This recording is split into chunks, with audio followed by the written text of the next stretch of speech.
Fernando Chagas. Ao lado do Chagas, o vereador Pedro Gouveia, do PMDB de São Vicente, também participa desta edição do painel regional. E aqui comigo também à direita, o companheiro Marcos Santana, jornalista, editor adjunto do Jornal da Orla. Muito bem, então, na abertura aqui do programa, sempre os destaques das manchetes, né, dos jornais que circulam aqui pela nossa Baixada Santista, né? E eu vou destacando aqui, olha que foto interessante, hein? Vem na capa do Jornal da Orla, acho que é a manchete mais importante do dia. Está classificado, não é? Os jogadores do Santos comemorando a classificação. Ah, não, tem a outra manchete, desculpe. A manchete aqui do jornal realmente aqui diz assim: Dilma tem mais 15 dias para explicar as contas, não é? O Tribunal de Contas da União apura supostas irregularidades, tais pedaladas, né? Pedaladas fiscais em 2014. Aqui ao nosso Chagas, Pedro Gouveia também recebe o DL e o Marcos Santana ganha também. Pode tirar a parte de cima aqui. Não. Posso ignorar. Eu não faria isso se fosse você. Você é um esportista, né? Tem o esporte no sangue.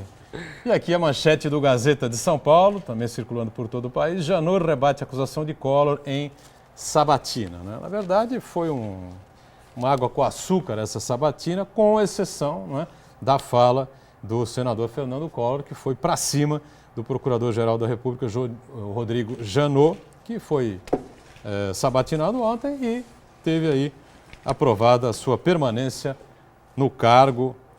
E essa situação toda que envolve aí a Operação Lava Jato, vamos dizer, quase com 1 ano e meio, né, da Lava Jato pelo país, né?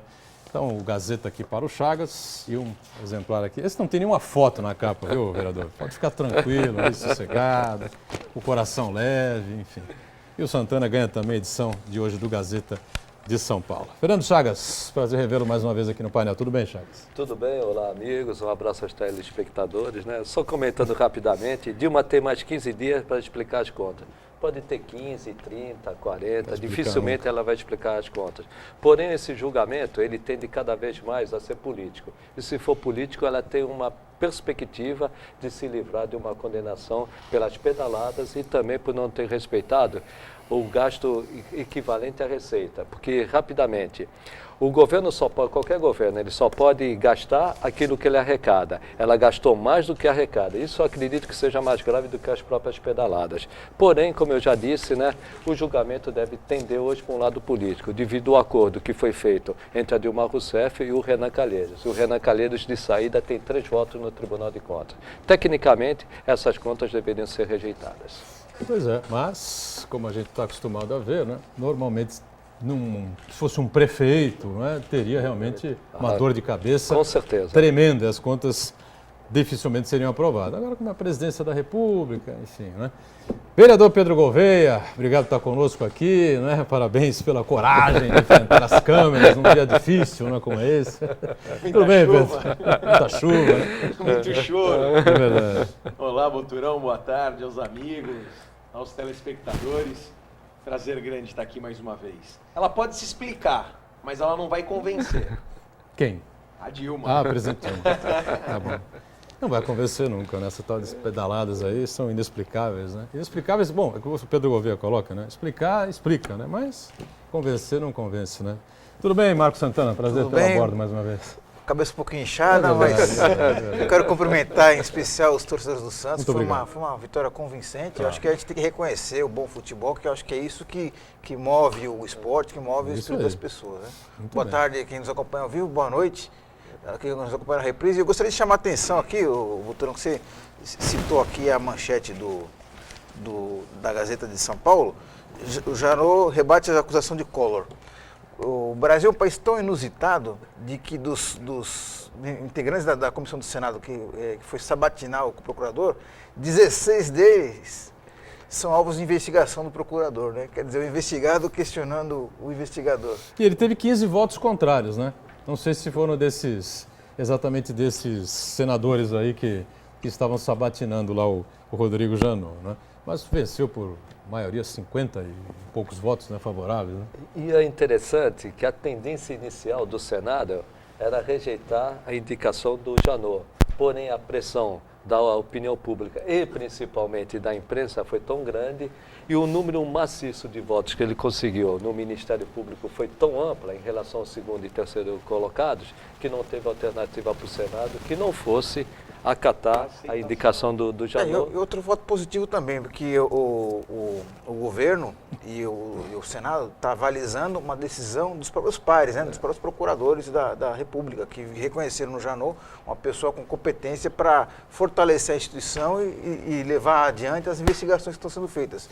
Curioso que isso daí, bem na verdade, que esse dia, no governo Fernando Henrique Cardoso, esse mecanismo da tríplice, a lista de que o Ministério Público apresentava 3 nomes e o presidente escolhia um, o Fernando Henrique Cardoso chegou a escolher o 7º colocado na lista. Muito bem. Lembrando sempre, telefone aberto para você. Já a Daniela reforça, não é? Como também pelas redes sociais, o facebook.com/painel regional TV e a gente também sempre online pelo site da TV Santa Cecília, Santa Portal. Clique no ícone do painel regional, confira a gente em tempo real. Programa encerrado, você revê se preferir os trechos que julgar mais interessantes, o programa por inteiro através do YouTube. Sempre atenta à sua participação, a nossa produção aqui do painel, a Daniela Fiscarelli mais uma vez com a gente. Tudo bem, Daniela? Tudo sim. Boa tarde a todos.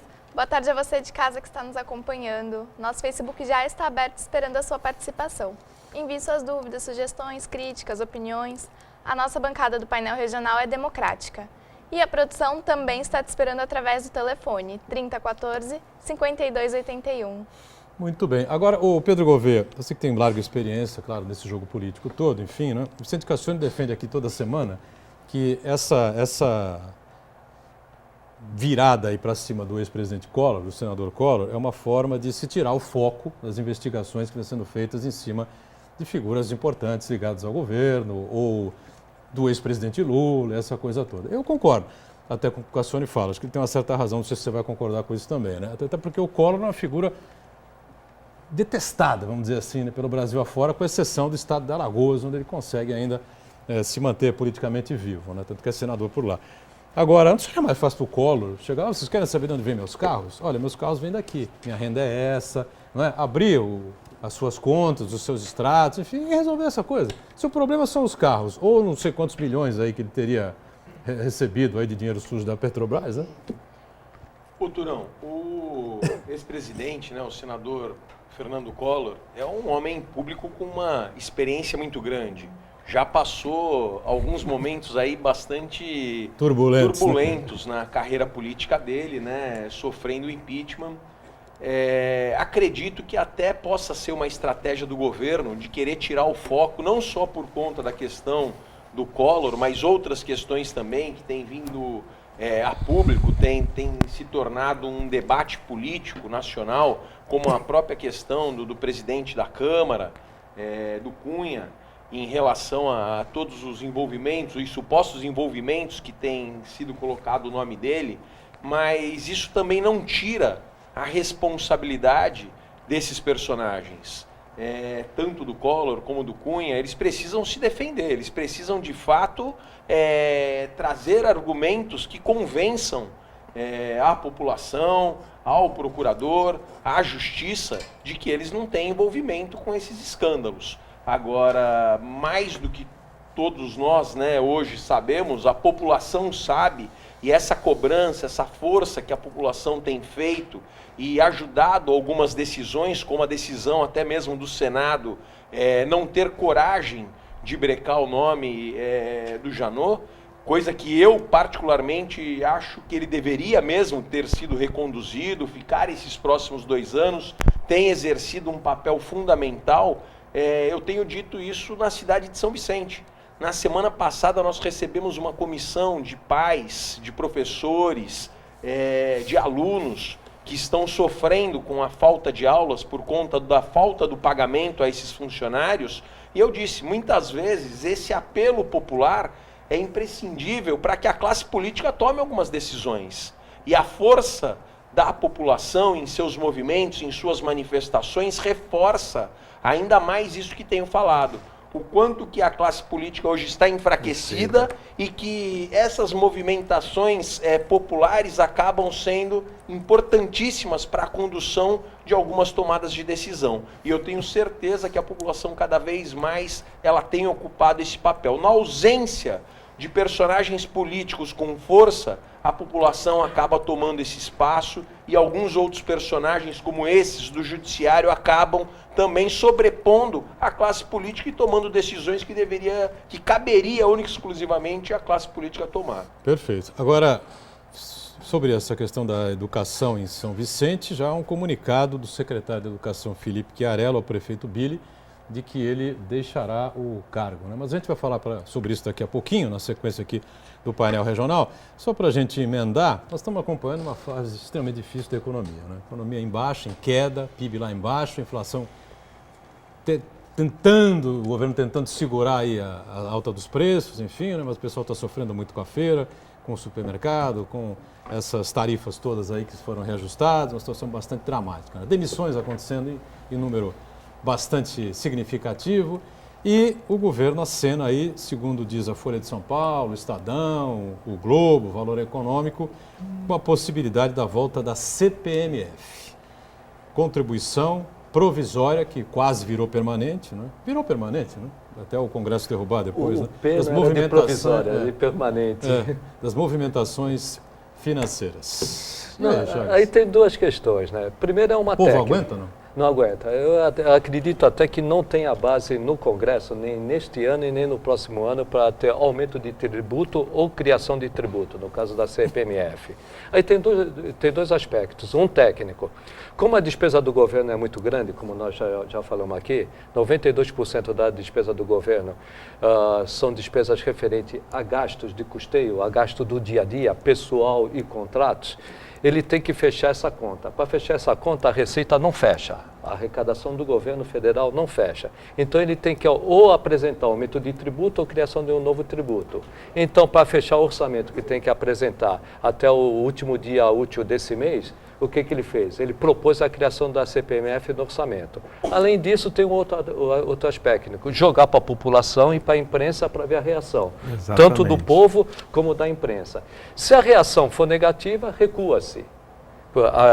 Principalmente porque esse orçamento ainda vai passar pela apreciação do Congresso, como no município passa pela apreciação da Câmara. Aí se busca outros instrumentos para compensar essa queda de arrecadação com a não aprovação da CPMF. E por outro lado, se passar, em vez de cortar gasto, aumenta-se tributo e mais uma vez pune-se a população. Eu não vejo hoje meios, com a sustentação política da presidente Dilma tão fraca, ela conseguir fazer uma proposta que passe na Câmara. Principalmente porque muitos deputados serão candidatos a prefeito e ninguém vai querer ser candidato a prefeito aprovando aumento de tributo quando nós vivemos uma recessão. Uma recessão que nós vamos chegar no fim do ano com uma retração de 2,5%. O que quer dizer uma retração de 2,5%? Aqui está o zero, nós vamos cair 2,5% negativos.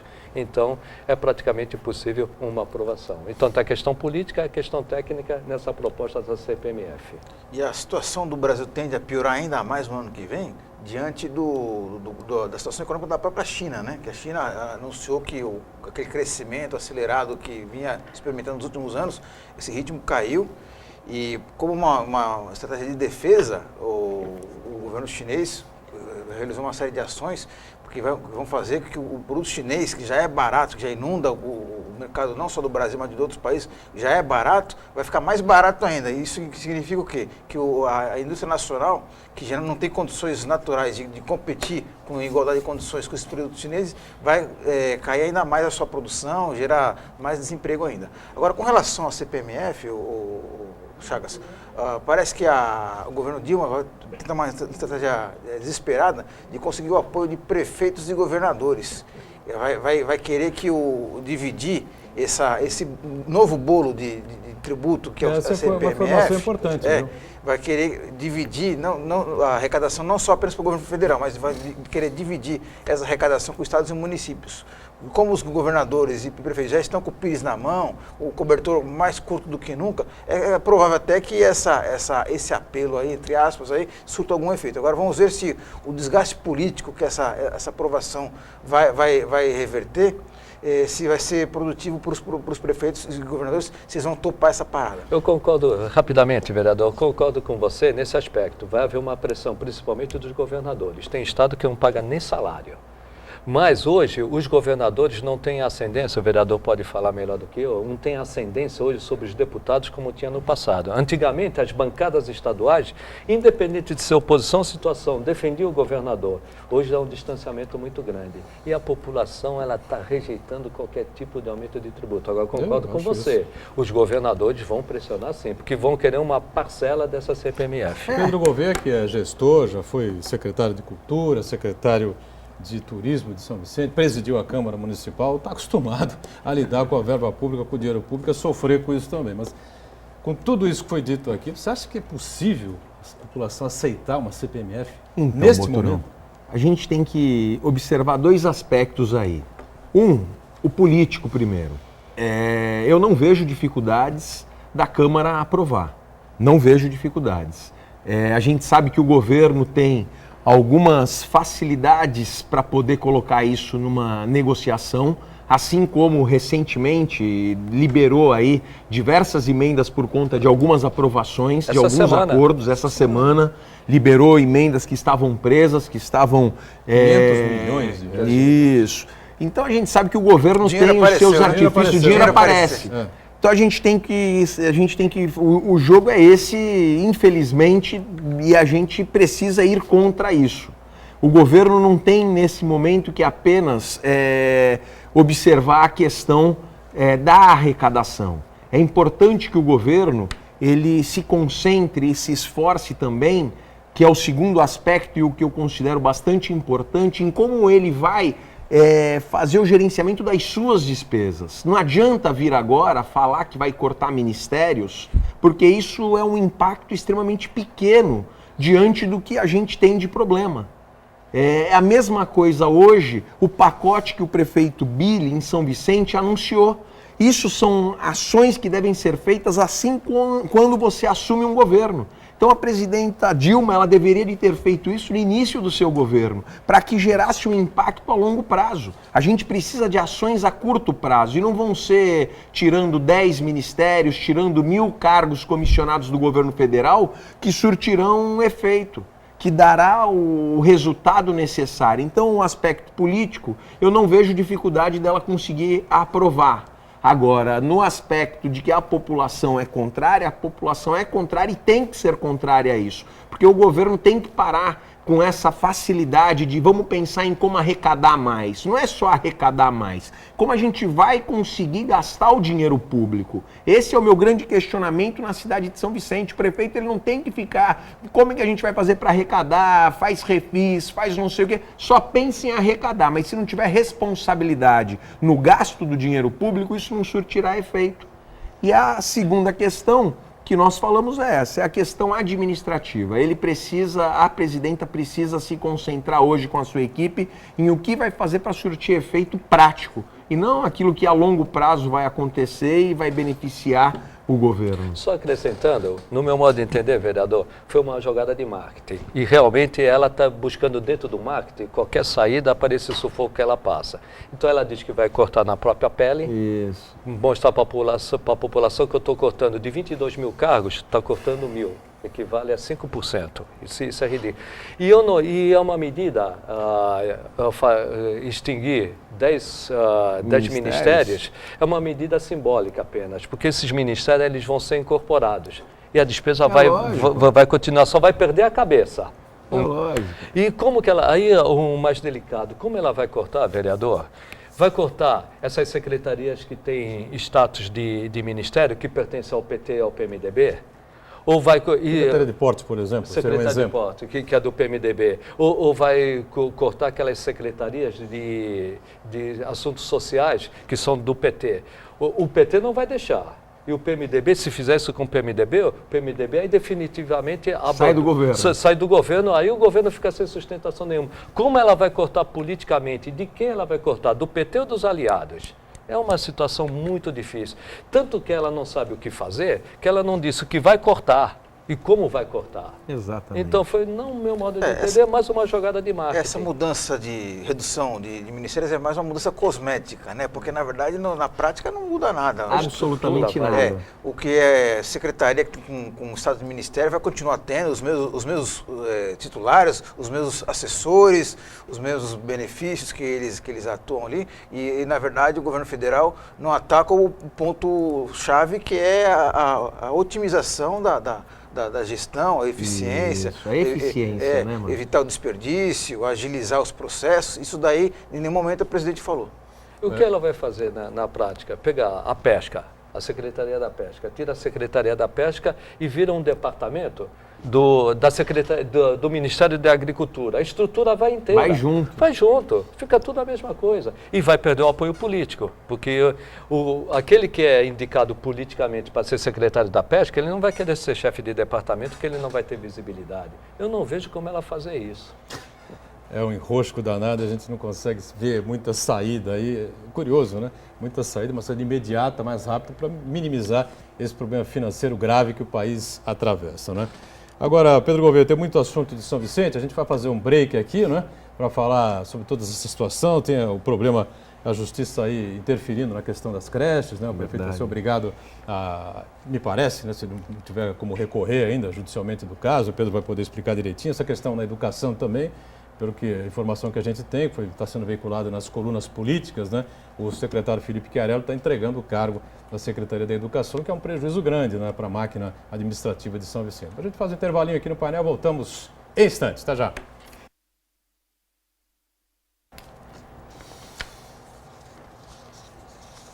Muito bem, estamos voltando aqui com o painel regional. Fernando Chagas conosco, aqui à minha esquerda, vereador Pedro Gouveia, do PMDB de São Vicente, mais uma vez participando aqui do painel, e o nosso Marcos Santana também aqui com a gente. Daniela, atenta aí, muitas participações, já muitas perguntas, a gente abre o espaço daqui a pouquinho, né? Mas eu falei sobre a questão da Secretaria da Educação de São Vicente, os problemas não são poucos por lá, né? E já esse anúncio aí de mais uma baixa no governo da administração municipal, né, Pedro Gouveia? A saída do Felipe Chiarello, que parece que já comunicou ao prefeito, né? Hoje, né, nós fomos, né, surpreendidos aí pela mídia. Já existiam alguns comentários que o secretário estaria pedindo para sair. A gente vê tudo isso com muita tristeza, né, Boturão? Porque a gente percebe que cada vez que troca um secretário é um trabalho novo que se inicia e um trabalho todo que se perde. Ele era uma pessoa extremamente capacitada, uma pessoa preparada para ocupar a Secretaria da Educação, mas a gente percebe que todos os desmandos que acontecem na cidade de São Vicente, na prefeitura, na estrutura prefeitura, acabam desanimando qualquer pessoa. E assim foi, né, o caso do secretário Felipe Chiarello. Essa questão dos livros mesmo, né, da robótica, ele como secretário viu a prefeitura comprar para a secretaria dele, querer colocar um programa que ele não é a favor, que ele é contrário, ele e toda a sua equipe. Então, diante disso, a gente percebe que fica difícil ser secretário na cidade de São Vicente. O prefeito, ele quer ser prefeito e quer ser secretário.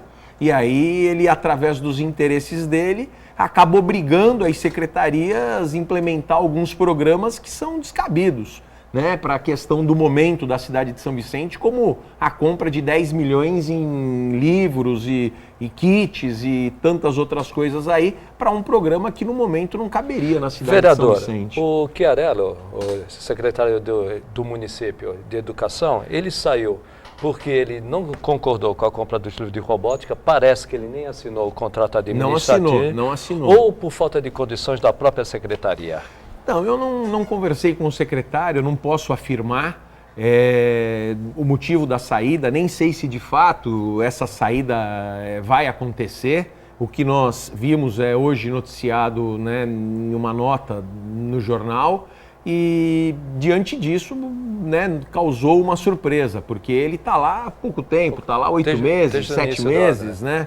Então isso causou surpresa para todos nós. Agora, eu vejo que esses fatos todos que acontecem, a compra dos livros, isso ele declarou publicamente que é contrário a esse programa para a cidade de São Vicente nesse momento. Acredito que tantas outras dificuldades, né, que ele tem encontrado lá acabem gerando e motivando essa saída dele e a equipe que ele trouxe para trabalhar na secretaria. Uma dúvida, o Estatuto do Magistério, que era uma proposta do secretário Chiarello, ela foi aprovada? É importante deixar bastante claro, não é uma proposta do Felipe Chiarello.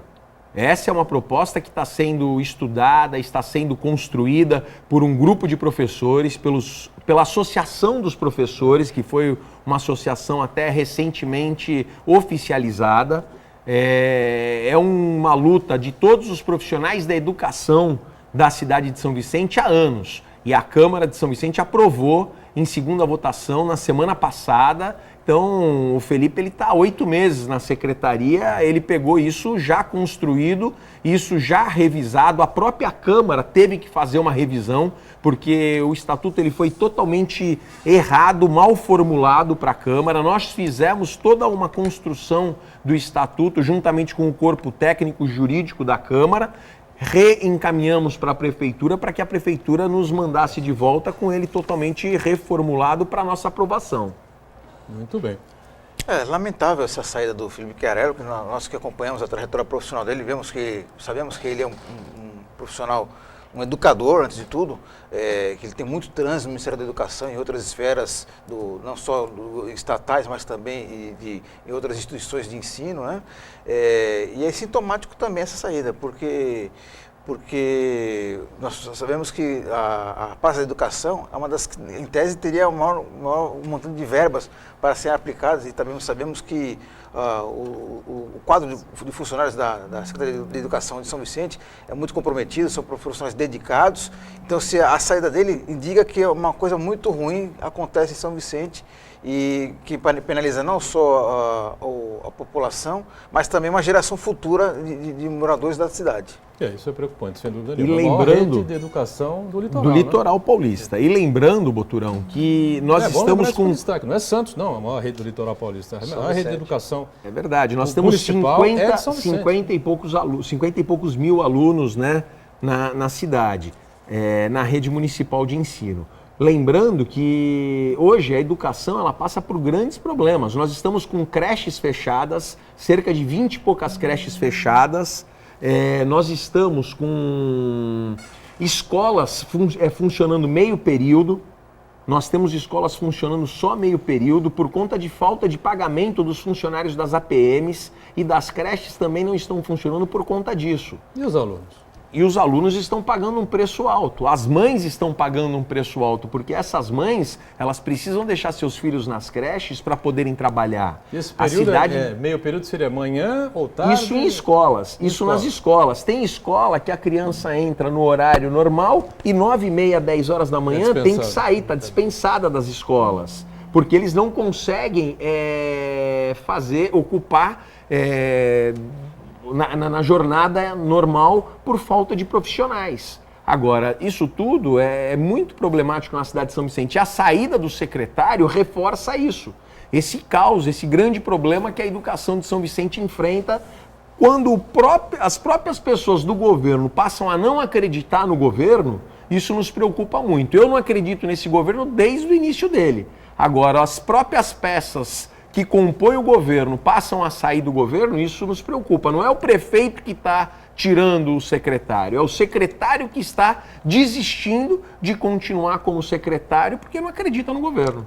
Agora, Boturão Chagas, imagina o educador, aquele que na ponta ali atende o aluno, atende a mãe do aluno, se ele fica completamente desestimulado, com várias dificuldades, né? Apesar de todo o comprometimento que ele tem, o empenho que ele tem para prestar um bom serviço, imagina o desconforto que ele tem com essa situação. E a falta de continuidade de um trabalho. De um trabalho. Já perdemos aí 2 anos por conta da ex-secretária da Educação, que era uma pessoa que a gente notou que tinha muita dificuldade, era uma senhora que foi diretora, professora do atual prefeito, e ele quis fazer um gesto colocando essa senhora como secretária, e todos os educadores, toda a educação viveu um grande retrocesso de uma cidade onde nós tínhamos uma educação premiada por institutos renomados como o Instituto Ayrton Senna, entre tantos outros. Agora veio o Felipe para ser secretário, uma pessoa que nós até acreditamos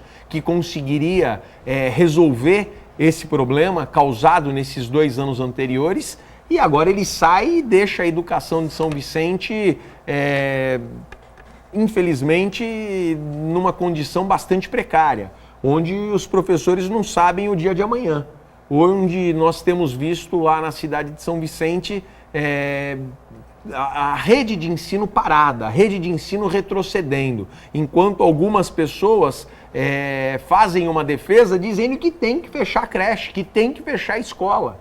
Isso é um crime com a cidade de São Vicente. Eu sou contrário, eu quero é que abram escolas. Nós temos 7 escolas de educação infantil sendo construídas na cidade de São Vicente, deixadas pelo governo anterior, e que elas se encontram hoje, essas obras paradas. Essas escolas tinham que ser inauguradas. Essas escolas tinham que estar atendendo a população de São Vicente. Cada escola que se fecha, provavelmente é uma cadeia que vai ter que ser aberta. Com Exatamente, certeza, depois fica essa briga de alguns dizendo que são contrários à construção do presídio na cidade de São Vicente. Eu sou contra a construção do presídio. Sou contra, sou a favor da abertura das escolas. Não sei por que essas mesmas pessoas não fazem a defesa para abrir essas 7 escolas que estão com as suas obras paradas na cidade de São Vicente. Agora, há uma situação, uma decisão judicial aí, obrigando o prefeito a recolocar os funcionários que foram demitidos nas creches e aqueles que tinham pagamentos atrasados. Vai ter uma série de manifestações, passeatas em frente à prefeitura. Como é que está esse caso, hein, vereador? Diariamente isso tem acontecido, Boturão. Todos os dias esses manifestos têm acontecido. Eles não irão voltar enquanto não receber os seus salários. E o pior de tudo isso, parece que a administração aposta nesse caos para poder substituir o formato que é feito hoje pelas APMs e pelas associações para colocar uma OS.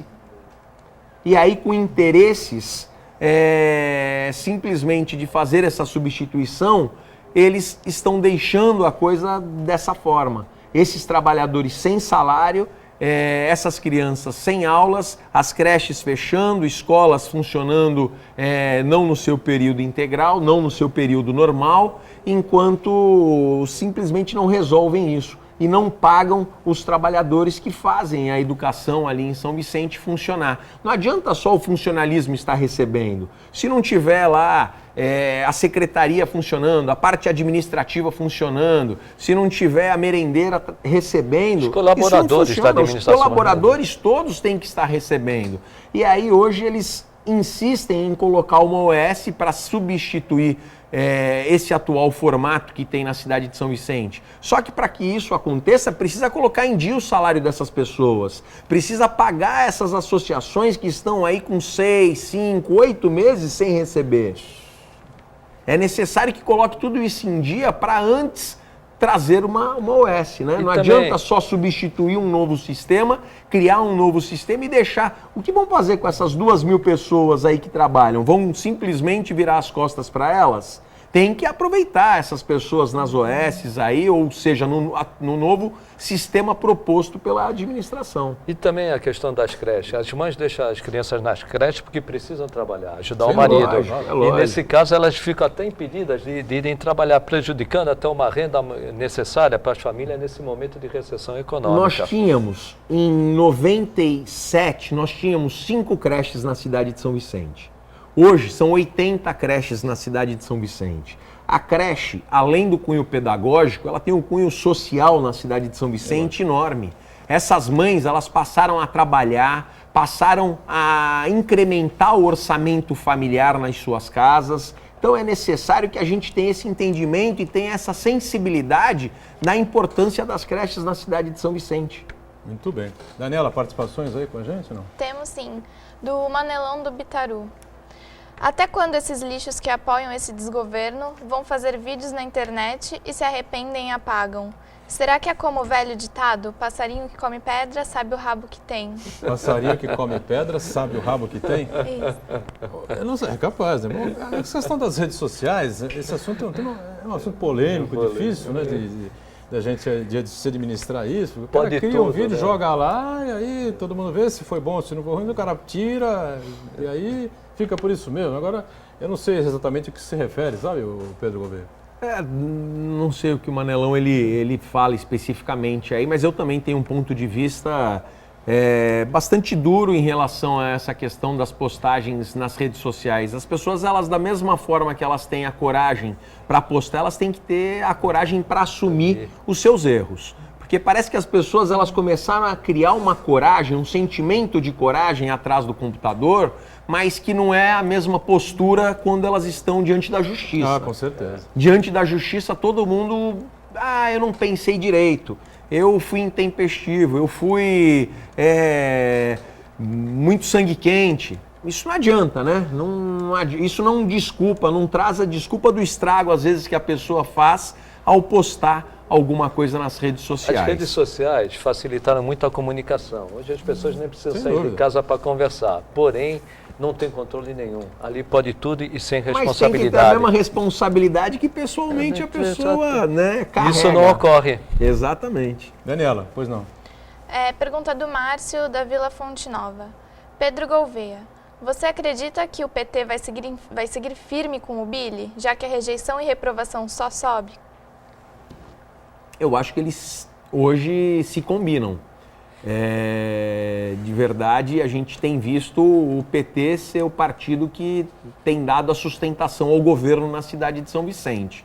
A gente gostaria muito que o PT fizesse uma reflexão sobre o que está acontecendo na cidade de São Vicente, até porque eles são governo, eles participam ativamente, né, nas decisões do governo, e a cidade hoje ela clama por socorro. A cidade hoje ela clama para que ela tome uma outra direção.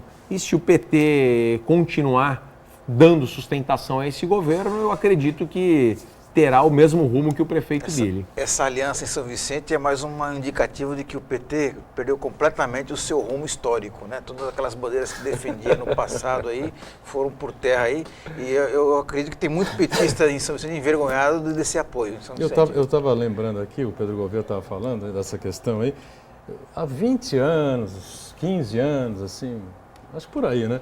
Se você falasse que você teria no mesmo palanque Lula e Paulo Maluf, alguém diria para você, vai se internar porque você não tem mais jeito, né? Você despirocou completamente, está babando, né? Virou debilóide. Quem tirou a bandeira? E tem uma foto histórica que é Lula, Collor, Sarney, é verdade. Jader Barbalho e Paulo Maluf. Tem uma foto histórica dessa aí. Isso aí é para enquadrar. Estou ficando louco. Quem tirou a bandeira do bolso, fora Collor? Foi o PT. O PT, sem dúvida. E hoje o Collor está com quem? Com o PT. Eu tenho falado na Câmara, eu tenho um carinho muito grande pelo vereador Alfredo Martins. Converso muito com ele, nós discutimos muito, principalmente no começo do governo, quando ele não fazia parte do governo, nós articulamos muitas ações juntos. Acredito que ele é uma pessoa extremamente bem intencionada, é uma pessoa inteligente, preparada. Eu falo muito, eu questiono muito esse posicionamento do PT junto ao governo municipal hoje. Porque eles têm quadros lá que poderiam, com certeza, ajudar uma tomada de decisão por parte do PT e eles saírem do governo, porque não dá para continuar acreditando e apostando nesse governo na atual situação que a cidade se encontra. Rapidamente, Boturão, o que levou a isso foi o lulopetismo. O poder pelo poder.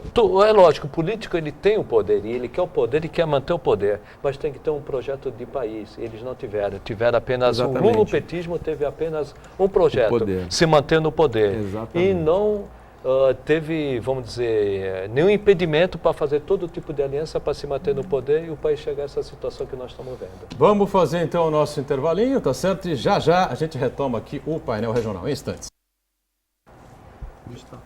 Agora, Escola Federal? Voltamos, este é o terceiro e último bloco desta edição do Painel Regional. Aqui o Fernando Chagas com a gente, ao lado do vereador Pedro Gouveia do PMDB, de São Vicente, Marcos Santana também conosco e a Daniela trazendo aí mais participações dos telespectadores atentos aqui ao Painel Regional, né, Dani? Pois não? Isso, é do Cosme da Areia Branca. Brasil, país da impunidade, onde temos procurador e ministro da Justiça indicados pelo governo para cobrir a sujeira dessa quadrilha que está instalada nesse governo e seus aliados. É o procurador que ele fala? Procurador-Geral da República indicado pela presidente Dilma. Aí é constitucional. O caso do ministro da Justiça, ele é indicado e nomeado pela presidente da República. Agora, o procurador é uma lista tríplice, indicada pelo Ministério Público, e a presidente indica e numa sabatina do Senado aprova ou rejeita. Talvez o telespectador esteja falando de uma conversa, duas conversas, entre José Eduardo, né, que eu já disse, tenho profunda admiração, é o ministro da Justiça, é um jurista no meu modo de entender, teve com o Rodrigo Janot. E daí surgiu o boato de que essa escolha do Eduardo Cunha e do presidente Collor foi selecionado, foi separado especialmente para tirar o foco do momento negativo que a Dilma passa. E além disso, Eduardo Cunha era para enfraquecer o presidente da Câmara, que se pedir o impeachment dela, ele é capaz de acatar, mesmo sem fundamento.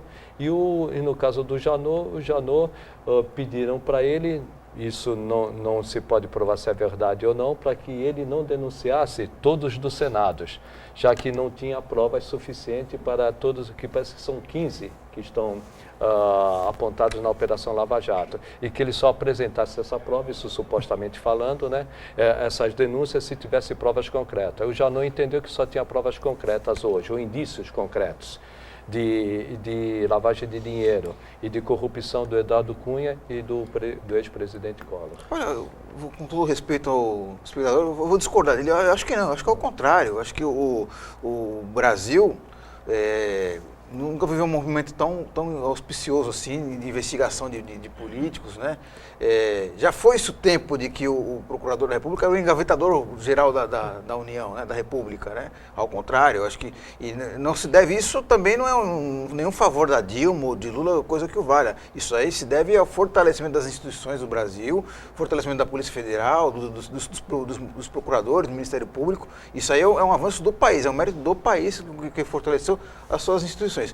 Evidentemente, há muito a se avançar ainda, né? Muito dinheiro que a gente sabe que é fruto de corrupção, que precisa ser resgatado, muita investigação tem que ser feita, mas acho que o Brasil experimentou um grande avanço nessa fase.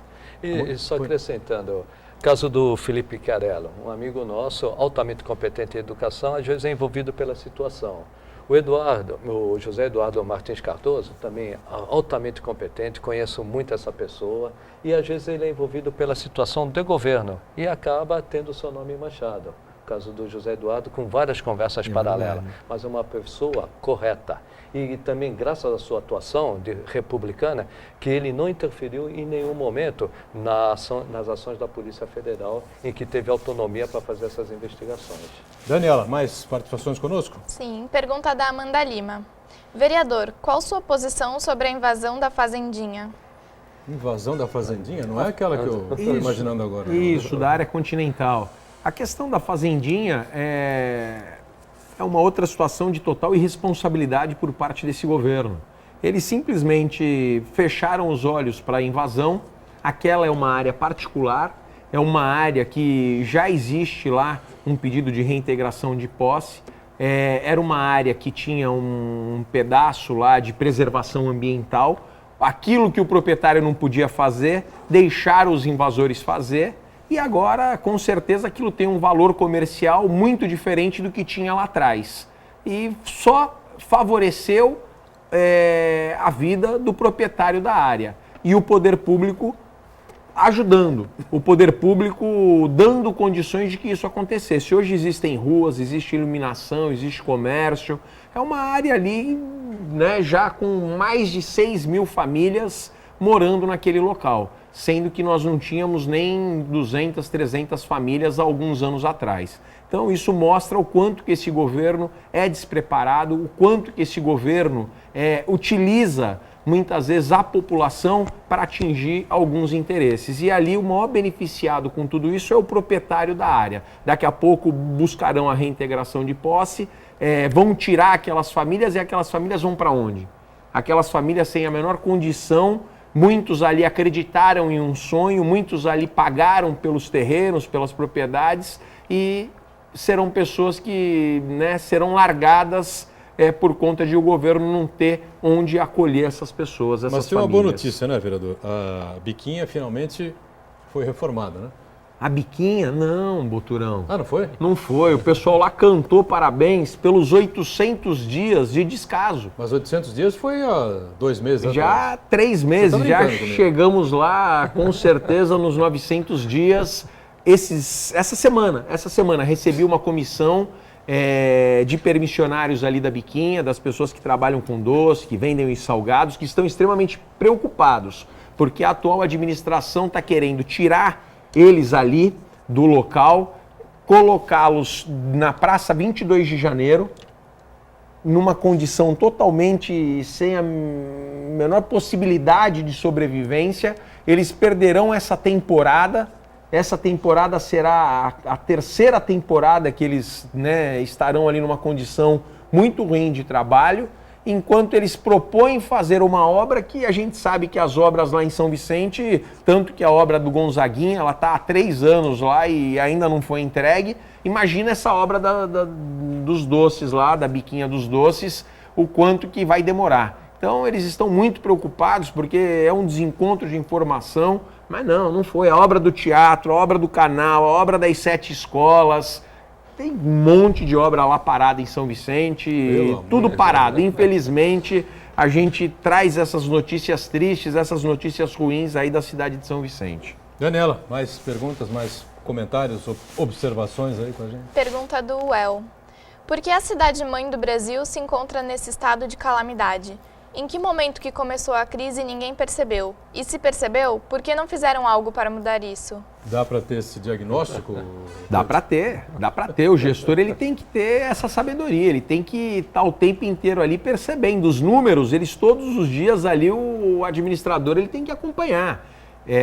O que precisa ser feito e o que a gente precisa entender é que o administrador, o prefeito, ele tem que ter a responsabilidade das suas atitudes, ele tem que conhecer o que ele está fazendo. Toda atitude de um administrador, ela tem uma reação. E quando ele toma atitudes que comprometem o município, depois você não consegue mais corrigir isso. Era falado muito do governo passado. No governo passado eu não vi creche fechando, eu não vi escola fechando, eu não vi uma série de coisas que acontecem hoje ocorrerem. Então isso tudo nós percebemos que por algumas atitudes que foram tomadas nesse atual governo, nós estamos sofrendo consequências muito ruins. Prova disso que a gente pode dizer aqui em relação hoje à educação em São Vicente, em relação à saúde em São Vicente. Nós estamos lá com algumas UBSs fechadas, simplesmente não estão atendendo a população. Tem a da Cidade Náutica, tem a da Vila Ponte Nova, existem algumas unidades. A gente tem um hospital fechado no Maitá, nós começamos a fazer agora um abaixo-assinado, onde a população está nos apoiando, onde a população está pedindo ali para que o prefeito reabra aquele equipamento de saúde para atender a população da área continental, para a gente atender a população que pede socorro por saúde. Então a gente sabe que essas atitudes da atual administração têm comprometido muito e comprometerá muito mais, porque quando a gente fala nos projetos sociais, inúmeros projetos sociais fecharam nesses últimos 2, 3 anos. GEPOM, Tripulantes do Futuro. Agora nós tivemos, né, essa semana uma liminar pedindo para reabrir a Casa de Passagem e a Casa Arco-Íris, que são 2 programas que atendem socialmente lá a população de São Vicente e que estavam fechados também. Isso tudo serão consequências que São Vicente vai ver lá na frente. Então o administrador público, o prefeito, ele precisa ter responsabilidade nas suas atuações, nas suas medidas que são tomadas no dia a dia, juntamente com a sua equipe. Daniela, tem mais gente conosco aí? Sim, Paulo Henrique Farias. Gostaria de uma análise da mesa a respeito da situação do vice-prefeito de Santos, já que ontem houve sua visita na Câmara Municipal para mais explanações. Muito bem. Quem tem mais condições aí, não sei se o Chagas, se o vice-prefeito. A gente acompanhou, né? O vice-prefeito, ontem ele compareceu à Câmara para dar esclarecimento.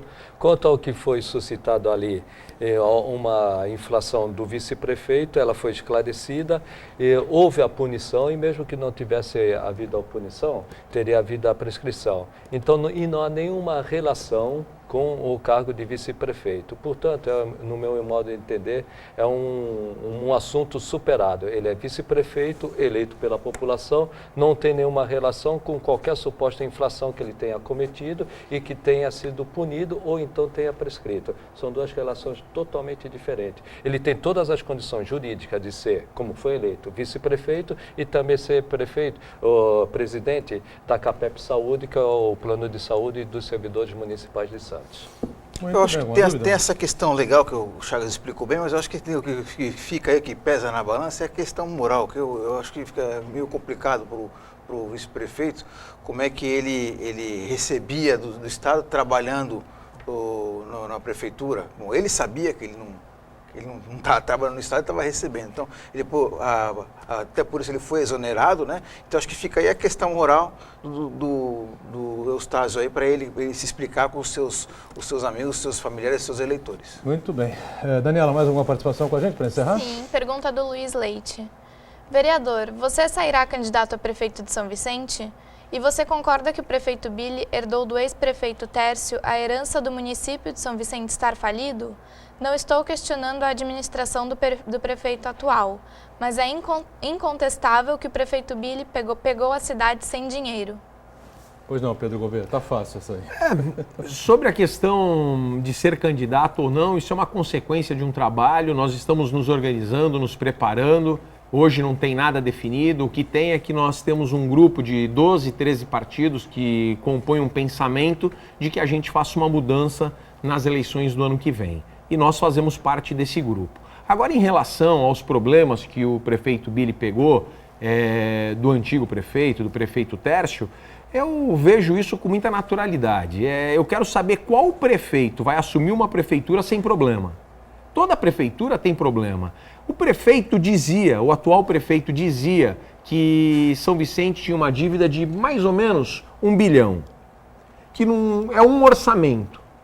Nós temos de crédito a buscar, nós temos de IPTU, de impostos, de tributos atrasados na dívida ativa do município, mais de 1 bilhão. Eu quero saber, hoje, são poucos os municípios que têm uma dívida como essa, sendo que a dívida, na verdade, não é essa, porque quando ele coloca essa dívida, ele estava colocando números também que não fazem parte da dívida do município, de uma dívida direta, de uma dívida que a gente pode estabelecer como sendo uma dívida do município. Agora, os problemas ele sabia que ia pegar, até porque ele foi vereador 5 mandatos, durante 4 mandatos ele foi eleito vereador e foi trabalhar na prefeitura, foi funcionário então do Márcio, foi funcionário do Tércio, recebia como secretário durante esses anos as decisões, tudo que aconteceu durante os governos passados, ele também participava. Então, me admiro de que, de repente, ele chegue na frente da mídia e fale que não conhecia os problemas. Eu conheço todos os problemas de São Vicente, eu conheço todas as dívidas que São Vicente tem e a gente precisa solucionar os problemas. Se fosse para ele ser eleito prefeito para ficar só chorando, era mais fácil ele todo dia procurar um velório e chorar junto com a viúva. Não dá, para ficar lá todo dia na cidade de São Vicente chorando, chorando, chorando. Ele precisa encontrar solução para São Vicente. Muito bem. Nós vamos fechando aqui o nosso painel regional, agradecendo sempre o nosso Fernando Chagas conosco, Pedro Gouveia, obrigado mais uma vez pela participação com a gente, o Marcos Santana também e a Daniela, atenta, né, diariamente com a gente aqui no painel regional. De segunda a sexta ao vivo, 1h30 da tarde, reprise 8 da noite, final de semana 2 edições do painel Weekend, sábado 3 da tarde, domingo 5 da tarde. Obrigado, tchau.